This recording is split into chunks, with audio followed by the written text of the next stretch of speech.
कभी सोचा है कि खून का रंग लाल क्यों होता है या पौधे हरे क्यों होते हैं?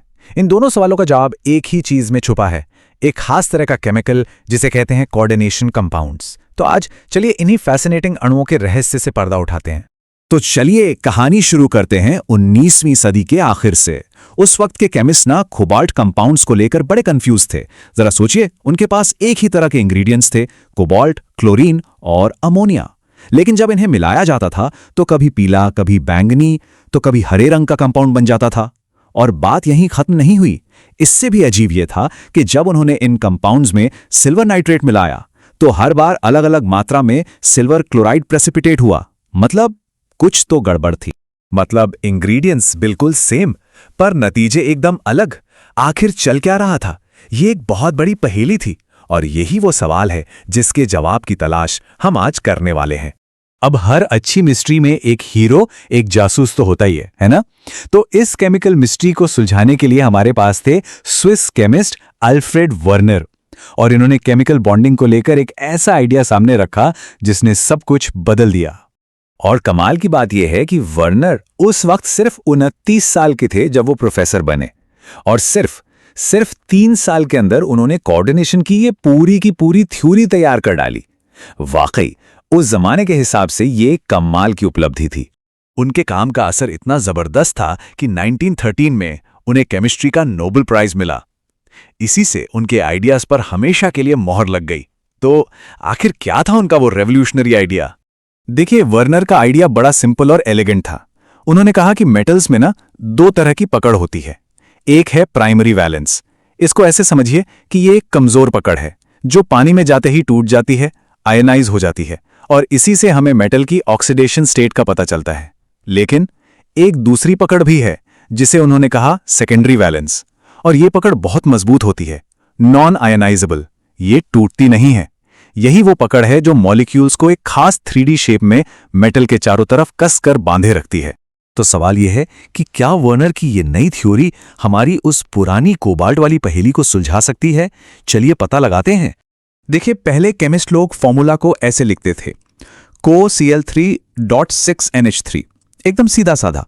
पर इस तरीके से ये बात बिल्कुल समझ नहीं आती थी कि भाई कुछ क्लोराइड आयन प्रेसिपिटेट क्यों हो रहे हैं और कुछ क्यों नहीं। और फिर आए वर्नर अपने एक जीनियस आइडिया के साथ, स्क्वायर ब्रैकेट्स। उन्होंने कहा कि जो कुछ भी इन ब्रैकेट्स के अंदर है, यानी सेंट्रल कोबाल्ट और उसके साथ जुड़े 6 अमोनिया मॉलिक्यूल्स, वो एक सिंगल मजबूत यूनिट है। इसी ब्रैकेट वाली यूनिट को नाम दिया गया कोऑर्डिनेशन स्फीयर। ये एक ऐसी टीम है जो एक साथ रहती है, टूटती नहीं। और जो कुछ भी इस ब्रैकेट के बाहर है, जैसे कि हमारे क्लोराइड आयंस, उन्हें कहते हैं काउंटर आयंस। ये आजाद हैं और सॉल्यूशन में आराम से घूम सकते हैं।